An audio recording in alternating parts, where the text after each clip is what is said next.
given that we run a lean business, what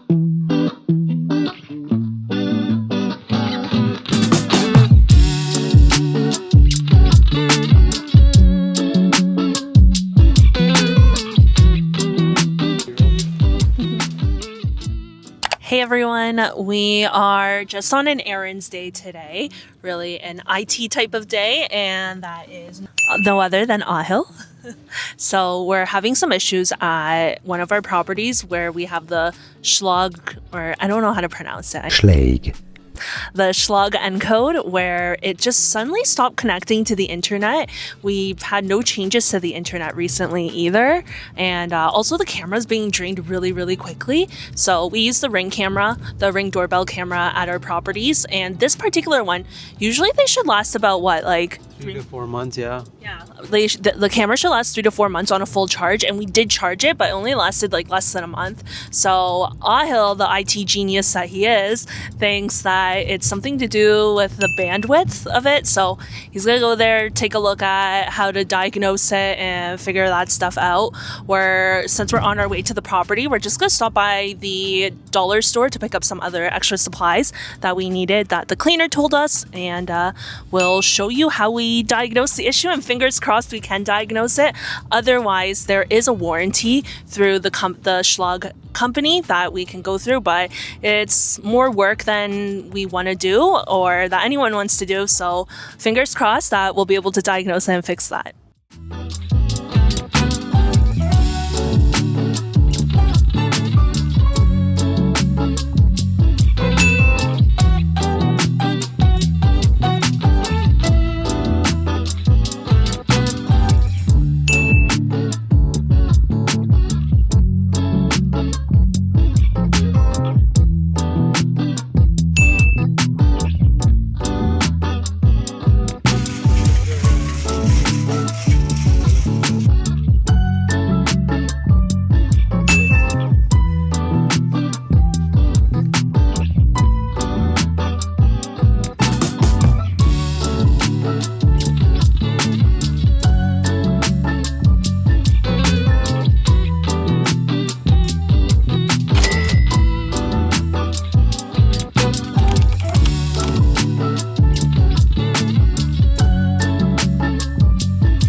So what's happening with the lock?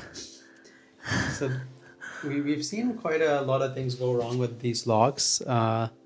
This is the first time that it's refusing to connect, even after doing all the basic troubleshooting steps. It's saying unable to locate device. So this is the first one for me, to be honest. So we'll see. We'll try. I've already tried factory resetting the lock. We'll try a couple more things and see where that takes us. So I already tried factory resetting the lock. That didn't do anything. I'll try. Now I'm just trying to remove the batteries. That's the battery pack that goes in the back here. So I just took out all the batteries and I'm gonna put them back again, hoping that would reset something. And then I'm gonna try a bunch of different things on my phone, including turning the Bluetooth on and off. So I just turned on the airplane mode on my phone, turned off the Bluetooth. Now I'm gonna turn off the airplane mode, toggle Bluetooth off, and then back on, hoping that will reset it. I'll factory reset the lock one more time. So you just gotta hold on to that black button, and then we can see here the red light is blinking. Once it turns blue, I believe we can let go. Okay, there you go. So now it just blinked blue. I think the factory reset is complete, and I'm gonna try re-adding the lock back. It would ask for a QR code on my phone, so let me just scan the QR code. Oh, looks like something's happening. So it looks like taking out the batteries worked. Yeah, you never know with these locks. I already did the factory reset once, but I guess removing the batteries helped, and we can connect it to the Wi-Fi now. Okay, that wasn't that bad. But yeah, usually with anything to do with computers, anything hardware, just always unplug the power, always take out the batteries, do a factory reset, and usually that will fix the problem in 90% of the cases.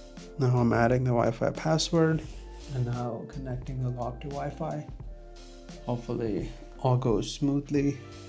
Okay, there you go. It says success. And now it will ask us to create a new code, add the location name and all that. So we'll just take care of that. Now we're gonna calibrate the lock. So to calibrate it, the app would give you the instructions. So it's asking you to open the door and then press I'm ready. And the deadbolt should move a couple times. So there you go. It's calibrating and all good. Very easy to set up these locks, which is why we love them. And yeah, usually like I'd say like in 10% of the locks, something happens within the first year. And most of the issues are solved by a factory reset. If the issue cannot be solved by a factory reset, then you can put a warranty claim. I believe like these ones have a lifetime warranty, if not at least a 10-year warranty. It does take a while for Schlage to ship a new lock, about 3 weeks. So you may have to purchase a new one, but we always have like a spare lock at home for these purposes, and ready to deploy at another property when needed. So yeah, pretty smooth. Wasn't as bad as I thought it would be, and we're hopefully set for the next little while. Hey guys, so we want to come on because I don't think we've ever talked about what Ahil does, what I take care of, and what our corporate structure really looks like. So we take a lot of pride in this. To each business and to each operator their own, but we really strive. We really take pride in that we run a lean business. What it is there's Ahil and I. We're the founders. We're the workers as well, and then we have 2 virtual assistants as well that help us with a lot of the routine and remote side of things. And then everyone else, which is really your cleaners and your maintenance staff, are all of our subcontractors. So we don't really count them. So really in our business, it's the 4 of us, our 2 virtual assistants and Ahil and I. And what we take care of is, so on the operational side of things, so we're gonna talk about both operational side responsibilities and then corporate responsibilities. In terms of operational responsibilities, what do you take care of? So operationally, I'd say like starting with the guest messaging, because that's like the first thing that people think of when they think of Airbnb. Short-term rental. They're like, who's responding to the guest messages? So we have someone who takes care of our inbox during the daytime. So that's from 8 a.m. to 5 p.m. We call them virtual assistants. And after they log off, after 5 p.m., it's Tracy and I. So our responsibilities, I'd say like Tracy and I jointly supervise the morning virtual assistant that helps us take care of messages. So whenever they have questions, if they're dealing with a situation that they've never dealt with before, helping them like put everything. Both of us equally take on the role of guest communication supervise. Even though we have virtual assistants, I want to emphasize in our business, it's not that they run the show, right? It's that we're always literally watching the messages, making sure that it's the right answers, it's the quality of answer that we want to provide. So we both equally supervise that and give feedback to our VAs about it. And then in the nighttime, like depending on if Tracy's working on something more on the corporate side, doing like an onboarding of a property, then I'm managing the inbox, answering messages. If I'm doing some other stuff, I'm busy than Tracy. So I'd say like that's like a split 50-50 between the 2 of us. I would say it used to be more me though, when we first started. So I want to take credit that I set the tone for our messages, and Ahil's an expert at copying my tone. So I've been very happy. I think one thing able to chip in. I think one thing Tracy hates doing is documenting. Like she thinks she's good at like setting these tones, but what's the point of these tones if no one else in the company can understand like what these tones are supposed to be? So what I've done is, she's really good at her using her words and making sure we achieve the right balance between being firm with the guest and also like being like firm and also like being really nice and welcoming with guests. There has to be that fine balance. You can't always be a pushover, I'll say, because some guests will read into that and want to like take more and more from you. So moving on from guest communication, another thing that I take care of that's solely my responsibility, it will be property maintenance and repairs. So whenever something goes wrong in the property, whether that's the guest telling us, hey, the coffee table broke, or the fridge is not working, or the dishwasher broke, it's my responsibility to jump in. No one's shoveling. That's a very common problem. And this year we were hit with the record levels of snow, so it was a crazy winter. Anyway, so whenever a guest or the cleaner bring up issues, it's my responsibility to talk to the handyman or the repair people, get quotes, get approval from the landlord for those quotes. Especially if it's a bigger item, for example, like replacing a dishwasher, replacing a washing machine, and then making sure, we coordinate a time with the guest that works best for them, and making sure that the handyman or the repair person, they get there on time to, repair the item, repair the fixture, appliance, whatever it is, in a timely manner. And then within operations, I take care more of the cleaning side of things. So anytime that there's any cleaner issues, so cleaners need to be provided with feedback, I take care of that. Ahil hates being the bad cop, is what it is between us. He hates feeding people bad news, even if it's like 99% good news. He hates doing that 1% bad news. I don't mind that 1%. I think Tracy's exaggerating a little. I think anything more than 25% bad news is where, I'm like, okay, maybe you should be the deliverer of that message. Anyway, so yeah, I really take care of all that side, but I'm not just a bad news deliverer, even complimenting the cleaners will definitely I don't think she does that. We can ask our cleaners, but yeah, just anything, whether it's keeping them motivated, keeping them on track of things, talking to them about pay, changing the pay structure, anything related to that is managed by me. Tracy's the kind of person, if she is neutral about you, that's good news. It means she thinks really highly of you. If she's giving you compliments, that I don't know a single person that she gives compliments except one or two cleaners. So yeah, even if you're neutral, you're good with Tracy. I blame that on my growing up in an immigrant family background.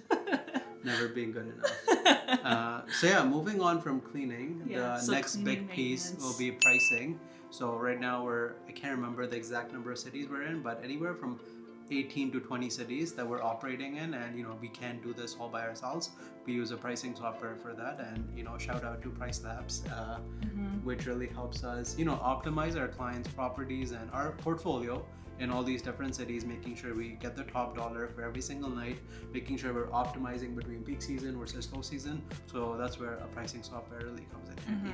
I want to emphasize, I don't know if Ahil kind of clarified this, but our pricing is all in-house. Like obviously we have third-party pricing software, but a lot of companies will then subcontract it still to someone else who really knows pricing, how to use those softwares. We keep that in-house, and that is Ahil himself with his fancy math backgrounds and everything. He says this he's like shaking his head on camera, but trust me, that's not how it is when it's us two and I try and want to jump in on pricing. So those are the main pillars within the operational side of things. In terms of moving on to the corporate side of things, I take care of the bookkeeping side of the business. So we, again, keep that in-house. That probably will be, I won't say this year, but next year's project maybe, that we will hire a bookkeeper. But right now it is me. I use QuickBooks Online to manage all of that stuff, do reconciliations on a monthly basis, and yeah. The other corporate side of things I'll take care of is HR, I will say. So in terms of hiring and any hiring, of course, firing is me, like we talked about, but hiring as well. So interviewing people, doing the first round of interviews as well. I will say, even though I am really hard on people when they don't do well, I am very gracious, I will say. So I'm willing to interview a lot of people. He'll just likes to be like, oh, I just want to interview the people that like I know are good, blah, blah, blah. But I'll have the patience to interview a few more people than he is. So I'll take care of that side of things. So moving on from HR, like what I do on my side of the house, corporate side, stuff like legal. So Tracy hates reading, so naturally, like anything legal comes to me because she cannot read like anything that's longer than one paragraph. So it literally just goes in one. Like I'm just saying it, but it's like literally not registering in my head. And yeah, all the legal and the technical jargon, like she just throws the paper, tears it, and burns it. So I do all the legal stuff. Luckily, we've never been sued so far. So there's not been much on the legal side other than incorporating every now and then. Just anytime there's contracts related. Right, yeah. That's pretty much been the legal side. And then legal and insurance, I'd say those two go hand in hand because it's like very similar. Like insurance contracts are like, at the end of the day legal contracts, right? the wording is pretty similar. So I take care of those: corporate insurance, insurance for our properties, our home, car, whatever. I take care of all of that. So other than that, what I take care of is reporting. We have almost 40 clients. So at the end of each month, we send a report to our client that details, like how much money their property made, what the occupancy was, what the nightly rate was, all the metrics that people really care about. So I take care of that, sending, using QuickBooks Online to send the invoices and then sending the reports on the property's performance. Moving on from that, sales, I'd say right now it's a joint effort. Tracy and I both hop on sales I would calls. say marketing is me, like taking care of these vlogs, making sure we're recording. I hate this stuff. Anything social media related. If anyone DMs us, it's always me, by the way. But yeah, so I'll take care of that side. But once someone comes in and they are interested in speaking to us about how we can help them, what our services are, me and Ahil both like to go on those calls, just because we are both the founders of the business, and there is like a division of our roles here. So yeah, we both take care of that sales side, especially if potential clients have questions about projections on how the property will perform, because that's just line in line with revenue, with pricing. That Ahil will take care of that follow-up. If there's anything else around that, that really falls within me. I'm kind of the catch-all in terms of that side of things. And then we talked about marketing already, which is mainly you. Client onboarding, that's mainly you as well. Yeah, that's mainly me. So our client onboarding is just like, when we go do a site visit, then we have to document what needs to be added, removed, changed in the home. We put together a really detailed email, including any insurance requirements, licensing requirements, photography, next steps. I'll put that all together. And finally, I'm the corporate IT person and corporate handyman. Forgot that. he's our head handyman. especially with anything technical, anything smart locks, anything camera related. Yeah. All the handymen, they come to me. It's funny. He was far from handy before, but he had to throw himself in and YouTube University the heck out of it. Lots of things I was forced to learn that I didn't want to learn, but here we are. Okay, we're at our second stop today. And Tracy already slammed the car door. So we can ignore him, but She's so we had ice damming at one of the properties, and we put a dehumidifier in, so we're just checking up on it, gonna empty it out while we're here, and we're gonna just run a few fans to help dry out the area. We were able to fix the ice damming. It's more of the water that came through.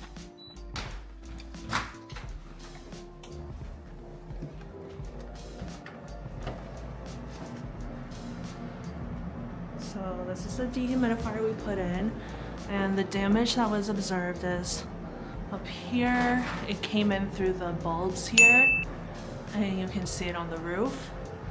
And the carpet was pretty wet, but it actually does feel, oh my gosh, the back of the dehumidifier is frozen. We will have to thaw that out. But yeah, and then, this was one of the other damage. So it was just kind of coming out through the roof, but the rest of the roof is fine.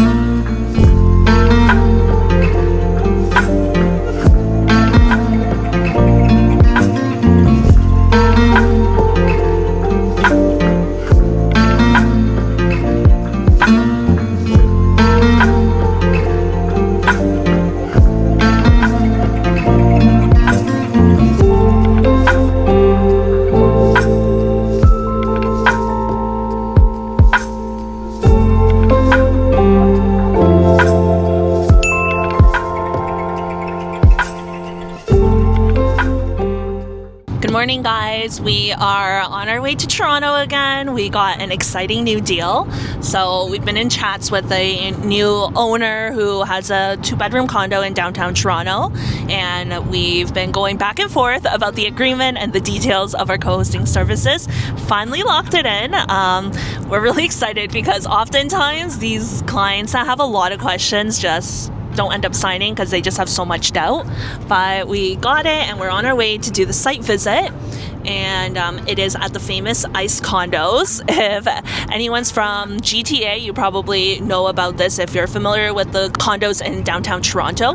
Why it's famous is not always a good thing though. It's famous as being the ghost hotel, kind of, because almost all the units in ICE condos are Airbnbs, and a lot of bad things happen there in terms of like whenever you hear about things about Airbnb in a bad perspective in Toronto, it's usually at ICE condos. But yeah, it's exciting because I guess it's time we finally had a unit there, and we'll show you around when we get there. Hopefully it's a nice view. It is on a higher level, and we'll show you when we get there. Hopefully the owner is there again, so let's see how much I can fit in. Earlier in the intro, I'm going to ask him a question. What do you think makes today's new unit special, or what different flair does it add to our current portfolio? So this unit, it will be our first 2-bedroom condo in downtown Toronto. We do have like 3-bedroom and 2-bedroom detached homes in not core downtown, but like, you know, more midtown and uptown. But this will be our first condo that's 2-bed or more. All our other condos are only 1 bed. And another interesting thing about this building, I don't think Tracy mentioned that, is this building actually takes a 15% cut on any revenue that the owner makes on Airbnb. So there's a few buildings like this that we're aware of in downtown Toronto. And yeah, I mean, at least there's the option, right, which we appreciate. A lot of buildings just like straight out rule Airbnbs and short-term rentals. But, you know, even though they're charging a pretty penny, but at least there's that option for the owner to pay that price and, you know, opt for the short-term rentals, because we all know like how like bad the long-term rental market is, especially in Ontario. So that was a really good point that Ahil brought up about the 15% revenue share that the condo takes. It's not uncommon in downtown Toronto condos, and probably other condos in other areas in the States as well and across the world. But I think a good question that people have when they hear about this and are not aware is how can the condo enforce it? So the condo actually has an arrangement with Airbnb. But if you want to put the right address on Airbnb, the building actually has an arrangement with Airbnb that all listings that are listed on this address, they need to be approved by the building itself, and then the building directly gets a 15% pay cut or a commission directly from Airbnb. So that's the money that you never see hitting your bank account. Airbnb directly takes it and sends it to the building. I mean, if you're listing the right address, there's no way to get around it.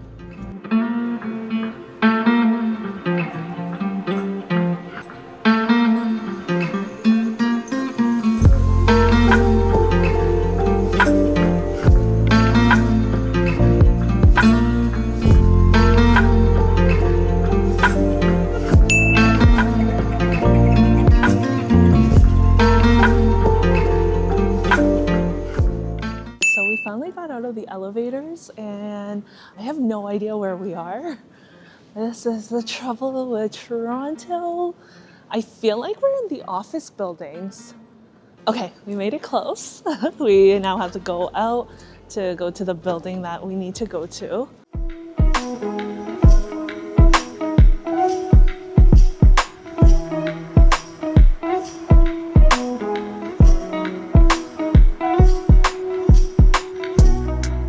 Welcome to our new 2-bedroom, 2-bathroom condo in downtown Toronto. The owner was at the property, and we were really shy to pick up the camera and kind of talk through and show you what we were doing, what our findings were. But overall, the unit was incredible. It's a spacious 2-bedroom, 2-bath condo in core Toronto downtown. For downtown standards, this is quite large. And yeah, the owners did stock the home quite well in terms of extra linens and consumables, and they even had a locked supplies closet. This is so rare for anyone that's new to Airbnb, so we were really, really happy to see that. So I'm gonna pause right for a second, just take in this view that you get from this condo. You have a perfect view of the CN Tower, which is a landmark for Toronto, and you have perfect views of Lake Ontario. Today, I don't think it could have been a better day to show off the properties in terms of its view.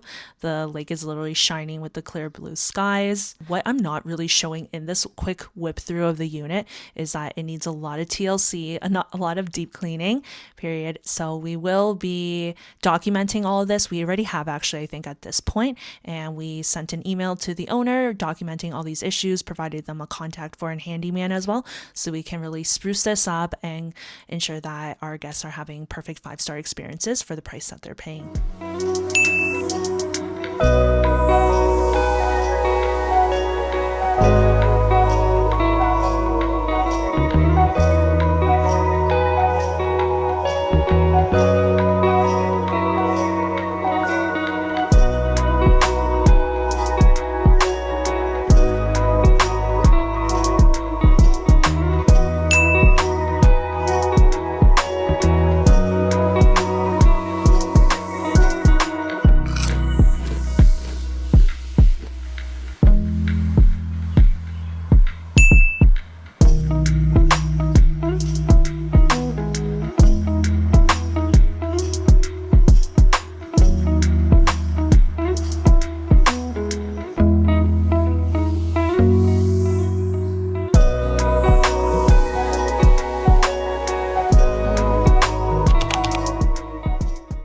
We came back home now. It's 9:30 p.m. and I think where I last left off was us grabbing lunch probably, and that was after a site visit. So the site visit today was really busy. There's a lot of work that needs to be done at the property, to be honest.